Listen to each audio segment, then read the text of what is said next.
today I want to bring you along, and I want to show you how I do a pie pumpkin, or it's called a sugar pumpkin, and how I cook it in the oven and what I do each step. I prefer this over canned pumpkin, but it's good to have canned pumpkin in your pantry, but I prefer this because it's so much healthier. And like just compared to the can, you know, the color is amazing. So I'm going to turn you around and show you how I do this and get started. Okay, here's my pumpkin, and you always want to wash your pumpkin. You know, it's been out in the garden or the field, or on trucks, you know.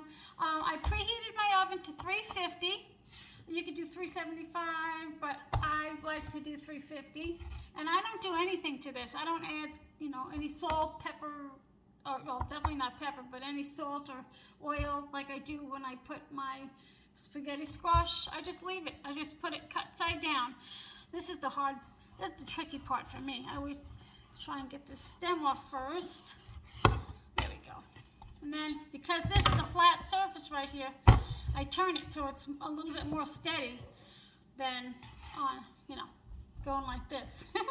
So I put the cut side down. Now it's going to be a little bit easier for me to cut through. But first you got to get it started. You got to be careful, and you have to have a sharp knife. And this is what it looks like inside. It's just so beautiful. So beautiful. And I now have this tool, which I believe was $7 at Walmart. My husband got me. It does an amazing job with the pumpkin and the spaghetti squash and the butternut squash. Usually I would have to take a spoon. This is amazing. It does such a quick job. And I have my bowl here. And if you want, you can keep these and roast these seeds. Let me bring you over here. Show you what I'm doing. Easy peasy. If you have one of these, $7 at Walmart. Get one. You won't be sorry. Especially if you eat a lot of, you know, squash in the winter like I do. I eat a lot of butternut squash as spaghetti. Spaghetti squash as I use it as spaghetti.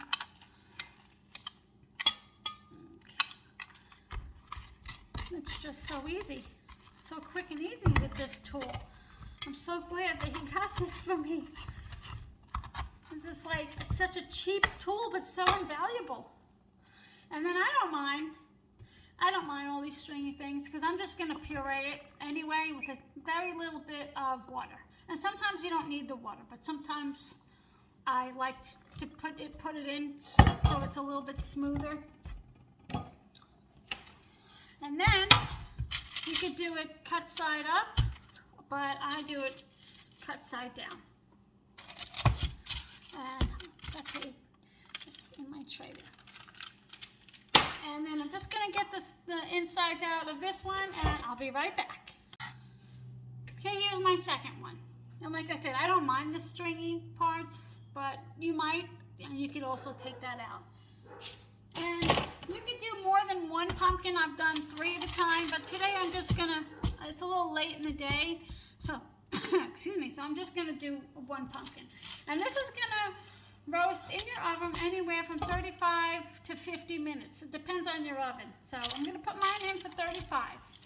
And I'll bring you back,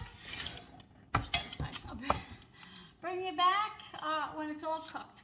And I'll show you how easy it is. So simple. Be right back. Okay, excuse my stove, please. Let me take these out. These are ready because I poked them with the fork. And if it goes through easily, then they are ready. And I advise you to not poke them with a knife, because a knife is already sharp, so it's going to go through easily, more easily than a fork. So you always got to use a fork. And this one is I guess I didn't cut it even. This one's a little smaller than this one. So this one took a little bit more time being ready. So, but that's okay. So let me put this down here.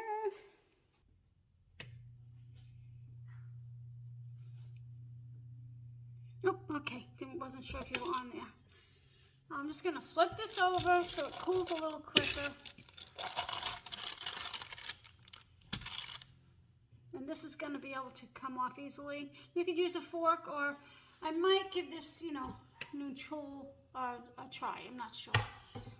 So turn these over. I'll let them cool just a bit, and then I'll take off, take the insides out and puree it, and I'll show you how I do that. Yes, as I'm waiting, excuse me, for this to cool, I just wanted to show you. Now, this never happened to me before, and I don't put oil on it, but if you see around the edges here, see if I can lift it up without burning myself. It's kind of dried out on the edges. So, if you want, you could put a little coat of oil. I don't normally do that, but that's the first time I've seen that dryness. But it's okay, it'll be reconstituted with water, if that makes any sense. So anyway, I'll be back when this is all ready to go into the processor.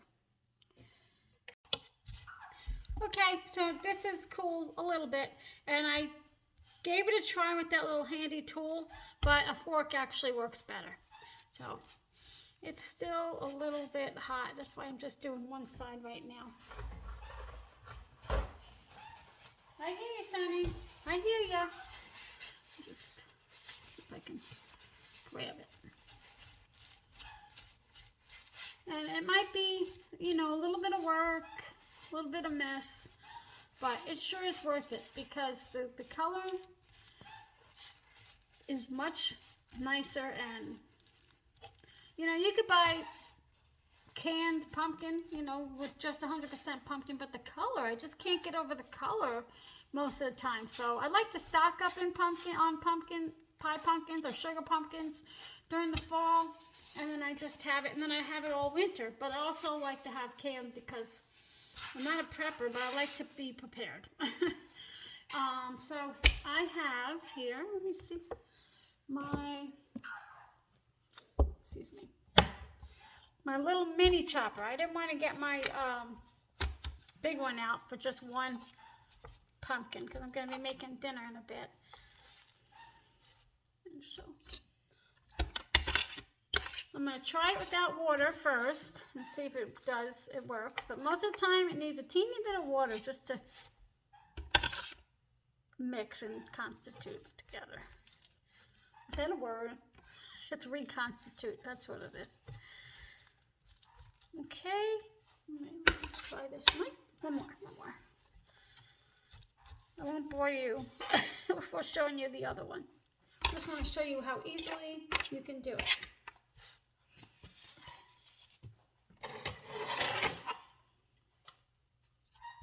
Okay, just going to put my cover on. Let's see if I can get you a little further away. Might be noisy. Just want to show you real quick.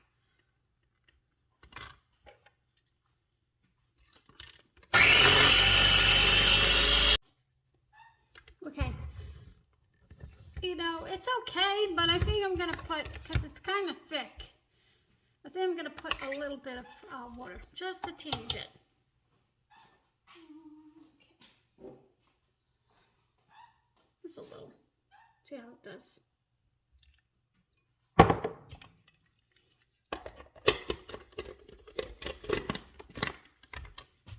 Okay, one more time.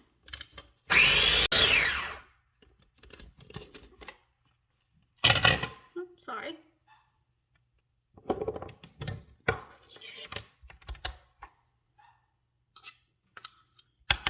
Yeah, I think this is good here.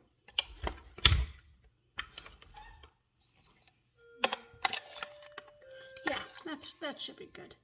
All you need is a little bit of water, and sometimes you don't need any at all.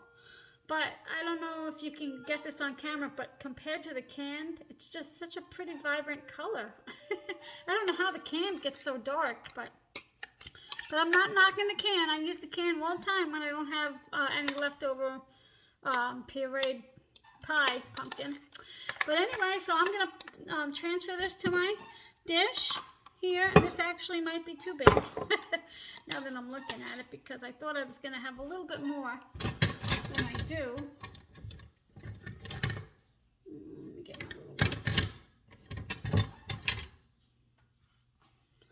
one. Yeah, I thought I was going to have a little bit, but I could just add another one to it if I do one tomorrow, another pumpkin.